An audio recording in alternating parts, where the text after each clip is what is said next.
again. After they do this, after they have this wonderful moment of mingling Numa, they go to Thomas and they tell him about it. And Thomas says those famous words that we attribute to his doubt. Unless I put my hands in the holes in his hands and place my hand upon his side, I will not believe. And yeah, there's a little bit of doubt in there, but I don't think it's right for us to call Thomas a doubter.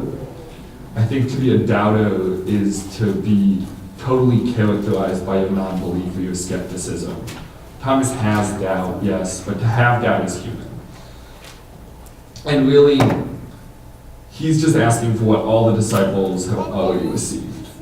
It's this difference between playing a song or showing a picture and just having it described to you, and really engaging with something versus its essence.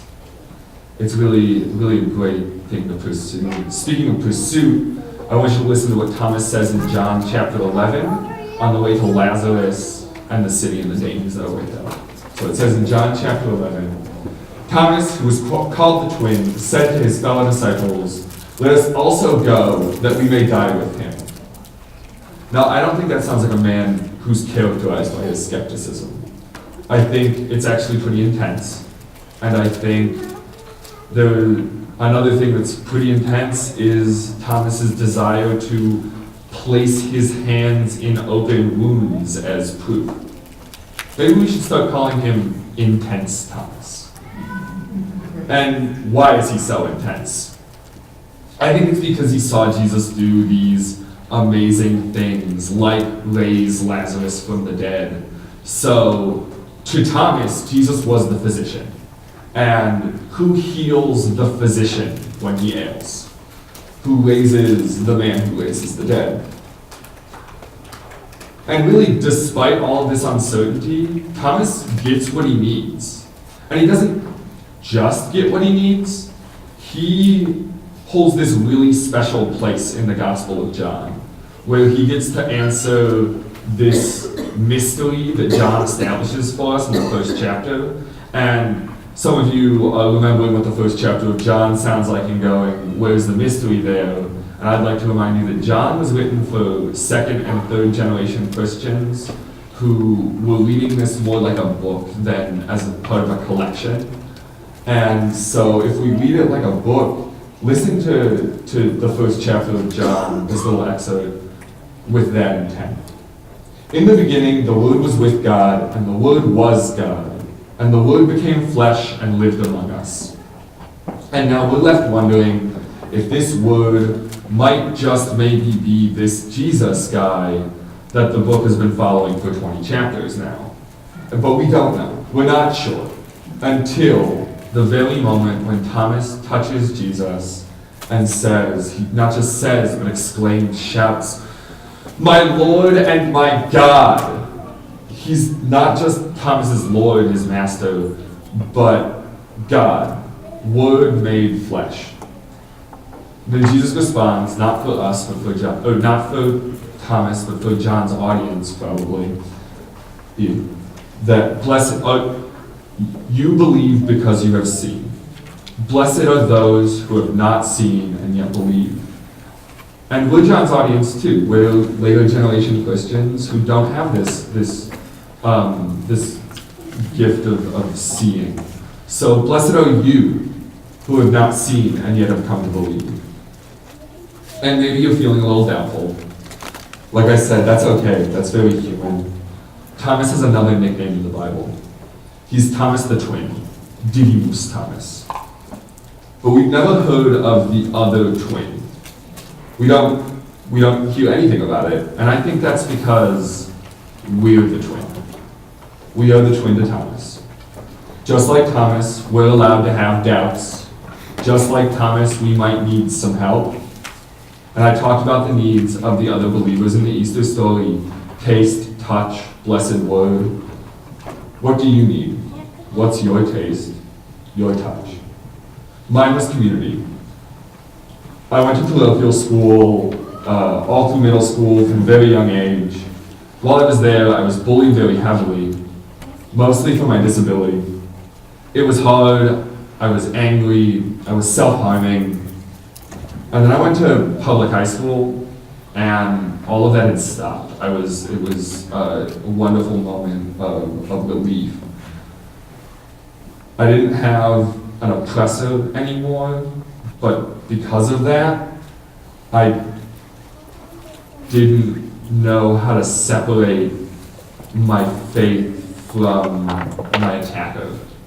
They came up in the same environment. They were so intertangled with each other that I didn't have the language or the skills to untangle them, and so I didn't. I faded from my faith at the best of times. I was spiritually experimental, or for a time I was a practicing Buddhist. But at the worst, I was an agnostic paying lip service. This was 5 years of my life that I spent doing this. This was a 5-year period of my life until one day when I was going to a friend's apartment. To get there, I had to pass by the church that we meet at, Lutheran Campus Ministries meets at, called Grace University Lutheran Church. And something in me, something just very emotional or visceral, told me that I should go to church. And I listened, and I did. I walked into LCM, and I remember everything about that service, my first service with LCM. The most important thing is that this service was a service we call Second Supper. It's a dinner church style service where we sit around round tables, a lot like that are on the edges of this space, and share a meal as well as receive a sermon and share thoughts and feelings about that. And it's intensely community driven. Despite this intense community drive, I wasn't closed off as a stranger from them. I was welcomed immediately. And I was shown that my past experience wasn't the norm.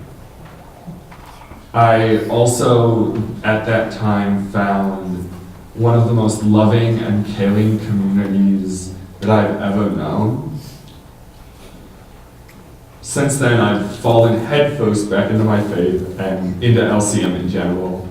Thanks to them, I've been able to attend the Lutheran Student Movement National Gathering, where I learned about being a student leader in the church and got to practice my faith in very new and interesting ways. I've been able to sit at interfaith dinners and have conversations with people who may not totally align with us, but can really help us explore and expand. I've been able to perform service projects, and obviously it's the reason I can stand here and preach for all of you. And I was even able to travel to Holden Village this spring break and stay in that community for a while, and I find them to be another incredibly impactful community that I never would have been able to touch without LCM. Thanks to LCM and Holden, I'm almost sure of what I'm going to do too. You never know. So I'll take some time off, and then I'll go to seminary. I'll enter candidacy, and I'll focus on arts ministry and arts and creative worship. And all of this from a place of doubt. How incredible. So once more, what do you need? Is it community like myself? Or perhaps you need to see care in acts of service. Maybe you need the comfortable silence just to feel God, to be still and know. It doesn't matter what your touch is, because you'll find it here. You may wrestle with doubt for a long time. Trust me, though, it's not always that long. And there will be a moment when you can shout, "My Lord and my God." So doubt your doubt, Didymus. And once more, ha! Thank you.